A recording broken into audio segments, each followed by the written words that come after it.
President Trump says the text of the deal will likely be released only after a formal signing ceremony on Friday.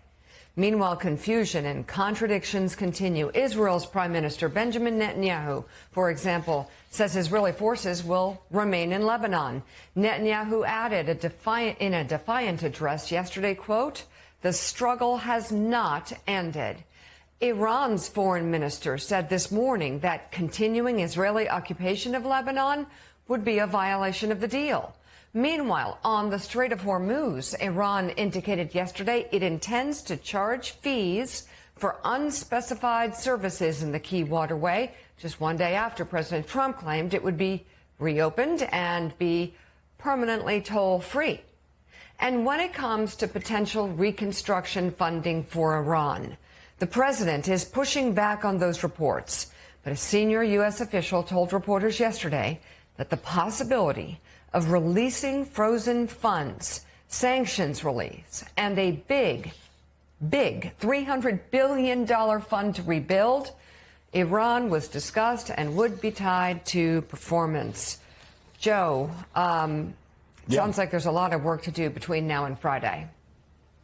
Yes, and also a lot of work to be done between the president and the vice president, their communications, because he accused that $300 billion fee being put out by Democrats.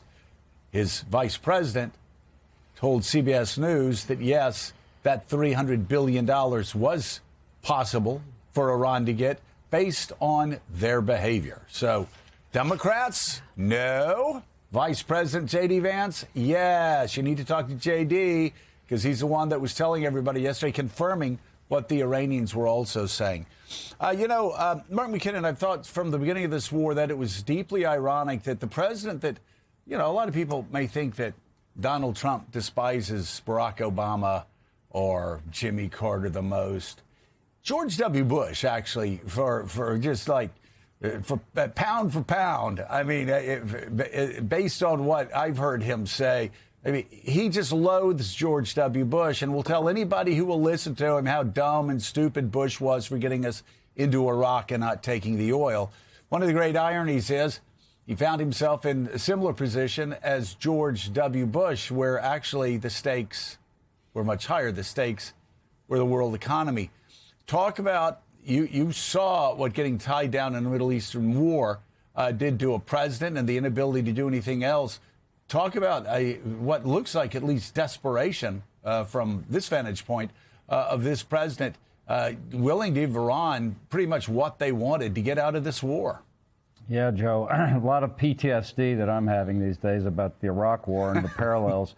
But the place where the parallels fall apart is, remember how actually popular the Iraq war was when we went in. I mean, on a lot of those resolutions, they got 99 senators voting, including, everybody but one Democrat was supporting it, and huge public support. This was never popular from the very beginning. And so, I mean, we have a Trump-supporting publication here, skeptical about the mystery deal. And I was thinking, with Jim here on the set, I was thinking, I'm a shallow media guy, so I can't really get into the substance of the deal.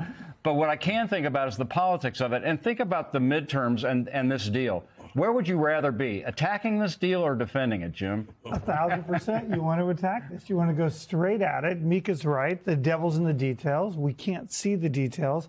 The more the details come out, the worse this deal gets. This entire war starts out as very unpopular. And now it's going to get worse as we see what they had to give Iran to get this deal done. I think this is going to age very poorly. And Jim, following up, I mean, there's also splits within the Republicans about this deal. First of all, as noted, a number of them have questioned, like, well, okay, what is the agreement? We haven't even seen it yet. We have seen Lindsey Graham and others, more Ted Cruz and some who are more would consider Iran hawks, being at least skeptical, if not downright critical, of concerning where this could go. There feels like we know there are very few places where Republicans are willing to defy Trump, but this seems like a spot where he is going to be open to some criticism. I think Lindsey Graham's the best example here. He went straight at the Vice President of the United States. He said he wants J.D. Vance to come to the Hill and defend this because this is a deal he made, which shows a couple things. They no longer think that J.D. Vance is going to be the definite nominee of the party. And two, they are beginning to split on what they had to promise to get this deal done. Isn't it odd that Vance is out there as the tip of the spear on this rather than Marco Rubio? Agree. Well, and now he is. And I think there's those who are looking towards 2028 on the Republican side, Joe, say this is a pretty tough hand for J.D. Vance to have to play, that he is sort of like left holding the bag. And it is remarkable, though. The Secretary of State has been nowhere on this Iran war. He has distanced himself from it from the start. Yeah. You know, focused much more on Venezuela, focused on perhaps upcoming actions in Cuba and other things. He is sort of clearly decided deliberately to keep his distance. This is giving J.D. Vance Iran. It's like Joe Biden giving Kamala Harris the border.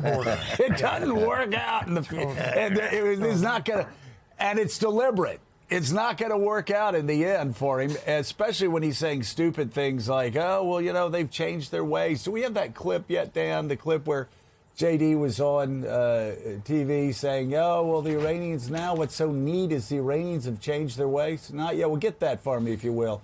I think I asked for it in 1924. Let's get it before the next World Cup.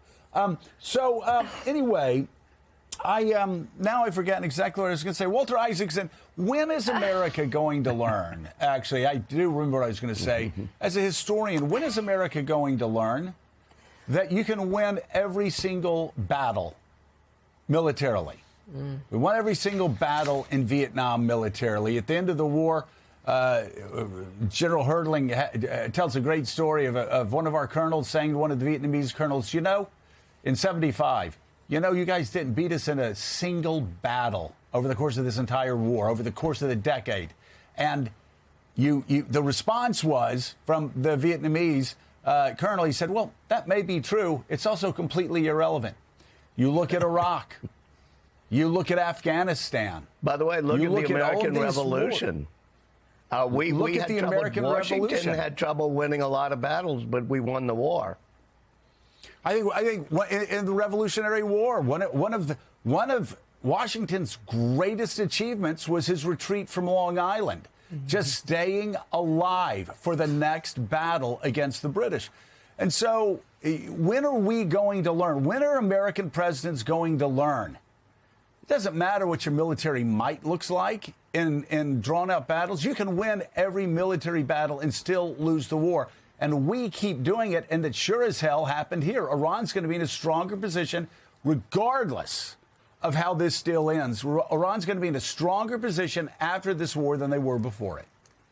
Yeah, I think we forget how strong nationalism can be. And when we go in, and there's many historic examples when Eisenhower was thinking of going into Vietnam after the French lost at Dien Bien. He asked Matthew Ridgway, what would it take? And the general says 8 years and 8 divisions. So Eisenhower's smart enough not to do it, not to go in that way. It did take 8 years and 8 divisions, and we still didn't win. The notion that you can bomb or try to invade a country and change the government generally gets us mired down. And certainly the problem for me with the Trump invasion attack on Iran is we didn't quite know what the point was. Was it to get the enriched uranium out? Was it to get regime change? Was it to control the Strait of Hormuz? If you're a Colin Powell, you say, define your objectives, tell me your aims, and then you figure out the resources you need. But if you don't define what we're exactly doing, it's hard to balance the commitment with the resources. Yeah, the smartest thing any president can do is look at how Colin Powell added to the Weinberger Doctrine. Basically said, first of all, do we have support of Congress? Do we have support of the American people? The answers there were no. And then he asks, tell me how this is going to end. What's a triggering point? What do we have to achieve before we bring our troops home? We never had any of that here, and that's one of the biggest problems. The president finally settled on no nukes for Iran, but we're getting out of this deal right now. Absolutely nothing other than, we'll talk about it in 60 days. So that doesn't work. So, Jim Messina, I see these clips, and the old politician in me thinks, I sure would like to run against that guy. Why wasn't I ever lucky enough to run against that guy? I want to show you one of those clips right now. The coolest thing about the progress we've made over the last few weeks is that you see people within the Iranian system, senior leadership, even IRGC officials say, you know what? We may have some animosity, we may have some mistrust, but we recognize the way that we've done business with the United States for 47 years is a mistake. Let's try something else. We're going to verify that, of course, but we're certainly willing to try something else if they comply. I've seen the light. I've seen the light. Praise the Lord. I've seen the light. Yes, the Revolutionary Guard, we are told by J.D. Vance, has seen the light after we killed their supreme leader, after we killed people that ran Parliament, after we killed people that ran their defense industry, after we killed people that ran their intelligence, like after we obliterated about half of the country, after we killed over 100 girls in a girls' school on the first day of the war. They've seen the light. I'm sorry. Again, we don't know what's in the deal. I'm always a big believer. You never know what's going to happen. The Soviet Union falls overnight. Iran looks better 20 years after the invasion than they did at the time of the invasion. These things have to play out. But I do know this. The Revolutionary Guard hasn't seen like a vision in the clouds, and they haven't suddenly found Jesus, and now they think, hey, it's cool. Let's work with the United States, the great Satan, instead of working against them. Oh, Joe, there's clips that you say to yourself, oh, my God, what was he thinking? Mark McKinnon is sitting over here giggling because he'd love to make an ad against that clip. It is remarkably bad politics thinking that someday the Iranian Guard is going to pull well in America. They're going to think, oh, yeah, he did a great job. He made him love America. These same people who said that America's the great Satan, that wanted to get rid of the entire Jewish state of Israel. Like, what are we doing?